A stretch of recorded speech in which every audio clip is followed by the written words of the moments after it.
नमस्कार दोस्तों, आपका स्वागत है कंटेंट में। और आज की वीडियो में मैं करने वाला हूँ पोको X2 के लेटेस्ट अपडेट MIUI 12.5.2 का रिव्यू। So let's go.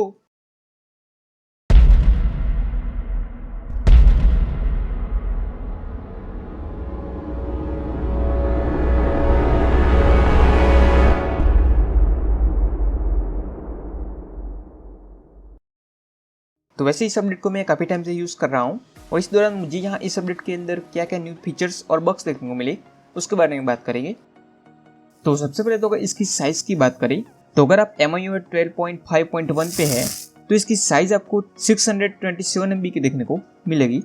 इसके बाद अगर यहाँ इसके चेन लॉक्स की बात करें तो चेन लॉक्स के अंदर तो यहाँ सिर्फ एक ही चेन लॉक मेंशन किया गया है, जो कि है कि अब आपको यहाँ ऑगस्ट का सिक्योरिटी पेज देखने को मिल जाएगा। तो आप यहाँ देख सकते हैं कि अब हमें यहाँ अगस्त का सिक्योरिटी पेज देखने को मिल रहा है। तो अब इसके अलावा यहाँ जो थोड़े बहुत चेंजेस देखने को मिल रहा है उसकी बात कर लेते हैं। तो यहाँ जो सिस्टम ऐप अपडेटर है उसके लेआउट में आपको यहाँ थोड़ा बहुत चेंजेस देखने को मिलेगा। तो जैसे कि आप यहाँ देख पा रहे होंगे कि आइकन्स आपको थोड़े डिफरेंट तरीके से देखने को मिल रहे हैं, क्योंकि पहले हमें लिस्ट व्यू देखने को मिल रहा था, जबकि अब हमें यहाँ आइकन्स व्यू देखने को मिल रहा है। इसके अलावा तो मुझे यहाँ सेटिंग्स के अंदर कुछ ज़्यादा चेंजेस देखने को नहीं मिल रहे हैं। अगर आपको कुछ चेंजेस देखने को मिल रहे हैं इसके अलावा तो कमेंट करके जरूर बताइए। इसके बाद यहाँ जो वॉल्यूम पैनल है उसके अंदर यहाँ थोड़े बहुत चेंजेस किए गए हैं। तो अब आप यहाँ पर वॉल्यूम पैनल को एक्सपेंड करते हैं तो आप कितने टाइम तक मोबाइल को साइलेंट या DND पे रखना चाहते हैं वो भी डायरेक्टली यहाँ से सेट कर सकते हैं, जो कि मुझे यहाँ एक काफ़ी हैंडी फीचर लगा। इसके बाद MIUI 12.5.1 में जो बग था कि लेफ्ट स्वाइप या राइट स्वाइप करने पर भी नोटिफिकेशन पैनल ही ओपन होती थी, कंट्रोल सेंटर ओपन नहीं हो रहा था, उसे भी यहाँ फिक्स कर दिया गया है। वैसे वो पोको लॉन्चर का बग था, तो अगर आपने पोको लॉन्चर को अपडेट कर दिया होगा तो आपका वो बग फिक्स हो गया होगा, लेकिन अगर आपने अपडेट नहीं किया था तो इस अपडेट में वो फिक्स हो जाएगा।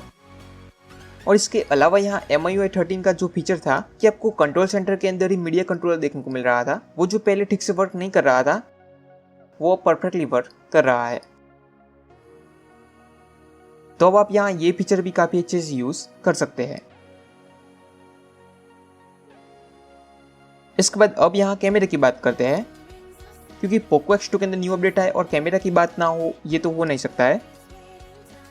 तो जैसा कि आप यहाँ देख सकते हैं कि फिलहाल तो मेरे फ़ोन के अंदर फ्रंट और रियर दोनों कैमरा ही परफेक्टली वर्क कर रहे हैं, आगे का मालूम नहीं है। और कैमरे के अंदर भी यहाँ कुछ न्यू चेंजेस तो देखने को नहीं मिल रहे हैं, लेकिन हाँ यहाँ व्लॉग मोड के अंदर 2 न्यू टैबलेट्स को ऐड किया गया है।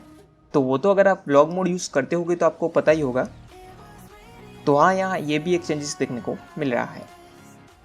इसके बाद नेक्स्ट अब अगर यहाँ परफॉर्मेंस की बात करें तो सबसे पहले तो मैं आपको एंथुसियास्ट स्कोर दिखा देता हूँ। तो यहाँ आप देख सकते हैं कि स्कोर तो काफ़ी अच्छा देखने को मिल रहा है, लेकिन 12.5.1 के मुकाबले थोड़ा कम देखने को मिल रहा है। और इस दौरान यहाँ 4% का बैटरी ड्रॉप हुआ है और 0.6 सेल्सियस का टेम्परेचर अप हुआ है। इसके बाद अब अगर यहाँ CPU थ्रॉटल की बात करें तो यहाँ 15 मिनट्स तक CPU पे स्ट्रेस दिया गया है। तो यहाँ आप देख सकते हैं कि CPU थ्रॉटल होने के बाद 94% तक आपको मैक्सिमम परफॉर्मेंस देखने को मिल रही है। और अगर यहाँ ये टेस्ट कंटिन्यूसली 2 बार परफॉर्म किया जाए तो ये यहाँ कम हो रही है, क्योंकि मैंने यहाँ दूसरी बार परफॉर्म किया तो मुझे यहाँ ये 88% देखने को मिला। तो ये तो हो गई स्कोरिंग की बात, लेकिन इसके अलावा अगर यहाँ रियल लाइफ परफॉर्मेंस की बात करें तो यहाँ 60 हर्ट्ज पे तो इतना ज़्यादा प्रॉब्लम नहीं है, लेकिन अगर आप 120 हर्ट्ज पे मोबाइल को यूज़ करते हैं तो कभी कभी कुछ कंडीशंस में लैगी फील होता है। लेकिन ओवरऑल तो मुझे यहाँ कुछ इतना मेजर डिफरेंस देखने को नहीं मिल रहा है। तो आपको परफॉर्मेंस कैसी देखने को मिल रही है कमेंट करके जरूर बताइए। इसके बाद नेक्स्ट अगर यहाँ गेमिंग परफॉर्मेंस या फिर अगर मैं कहूँ स्पेशली BGMI परफॉर्मेंस तो उसकी बात करें तो गेमिंग परफॉर्मेंस तो जैसी देखने को मिल रही थी वैसी देखने को मिल रही है। तो मोस्ट ऑफ टाइम यहाँ स्टेबल परफॉर्मेंस देखने को मिल रही है। तो मुझे तो नहीं लगता आपको गेमिंग के अंदर कोई प्रॉब्लम आ रहा होगा, बाकी आप कमेंट करके बता सकते हैं। इसके बाद अगर यहाँ हीटिंग की बात करें तो फिलहाल तो मुझे कोई ऐसा मेजर हीटिंग इशू देखने को नहीं मिल रहा है, लेकिन हो सकता है वो क्लाइमेट की वजह से भी हो, क्योंकि 12.5.1 में भी मुझे कूल क्लाइमेट की वजह से हीटिंग इशू देखने को नहीं मिल रहा था, लेकिन बाद में क्लाइमेट थोड़ा चेंज किया हुआ सडनली गेमिंग के टाइम थोड़ा बहुत फ़ोन हीट होने लगा। तो ये बात भी आपको ध्यान रखनी है। इसके बाद अब अगर यहाँ चार्जिंग स्पीड की बात करें तो मैंने 15% पे मोबाइल को चार्ज पे लगाया था, तब 10:51 हो रहे थे। इसके 30 मिनट्स बाद मोबाइल 55% चार्ज हो चुका था, और इसके और 30 मिनट्स बाद मतलब कि टोटल 1 आवर के अंदर मोबाइल 90% चार्ज हो चुका था। मतलब कि टोटल 1 आवर के अंदर मोबाइल 75% चार्ज हुआ था। तो चार्जिंग स्पीड में भी यहाँ कुछ ज़्यादा चेंजेस देखने को नहीं मिल रहा है। इसके बाद अब अगर यहाँ बैटरी ड्रेन की बात करें तो 90% मैंने मोबाइल को चार्ज किया था। इसके बाद मैंने थोड़ी देर यूट्यूब को यूज़ किया था और उसके बाद BGMI को प्ले किया था।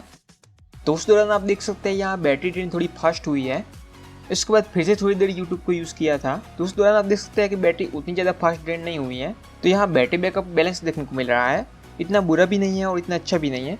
और क्या है कि मोबाइल को 120 हर्ट्ज पे यूज़ किया गया है तो इतना बैटरी ड्रॉप तो हर बार होता ही है। और इसके बाद अगर नाइट ड्रेन की बात करें तो रात को बैटरी 37% थी और जब मैंने सुबह चेक किया तब बैटरी 32% बची थी और जैसे मैंने स्क्रीनशॉट कैप्चर किया बैटरी 28% हो गई। तो नाइट ड्रेन यहाँ काफ़ी ज़्यादा देखने को मिल रहा है। बाकी आपको कैसा बैटरी बैकअप देखने को मिल रहा है कमेंट करके जरूर बताइए। इसके बाद अगर यहाँ इसके बग्स और प्रॉब्लम्स की बात करें तो फिलहाल तो मुझे कुछ ज़्यादा बग्स और प्रॉब्लम्स देखने को नहीं मिल रहे हैं, लेकिन जितने प्रॉब्लम्स या बग्स मुझे देखने को मिले वो मैं आपको बताता हूँ। सबसे पहले तो जैसा कि मैंने आपको बताया कि कुछ कंडीशंस में मोबाइल कभी कभी लैगी फील होता है और उसका रीज़न मुझे ये लगा कि इसका रैम मैनेजमेंट ख़राब कर दिया गया है। क्योंकि आप यहाँ देख सकते हैं कि 12.5.1 के अपडेट में रैम मैनेजमेंट काफ़ी अच्छा देखने को मिल रहा था, जो कि मैंने आपको बताया भी था। लेकिन यहाँ आप देख सकते हैं कि रैम मैनेजमेंट कितना पुअर देखने को मिल रहा है। इसके बाद नेक्स्ट जैसा कि मैंने आपको बताया कि नाइट के अंदर बैटरी ड्रेन थोड़ा ज़्यादा देखने को मिल रहा है और इसके अलावा यहाँ मुझे एक और बग देखने को मिल रहा है जो कि है घोस्ट टच का इश्यू। तो ये इश्यू मुझे एक बार BGMI खेलते टाइम देखने को मिल रहा था, उसके बाद तो अभी तक देखने को नहीं मिल रहा है।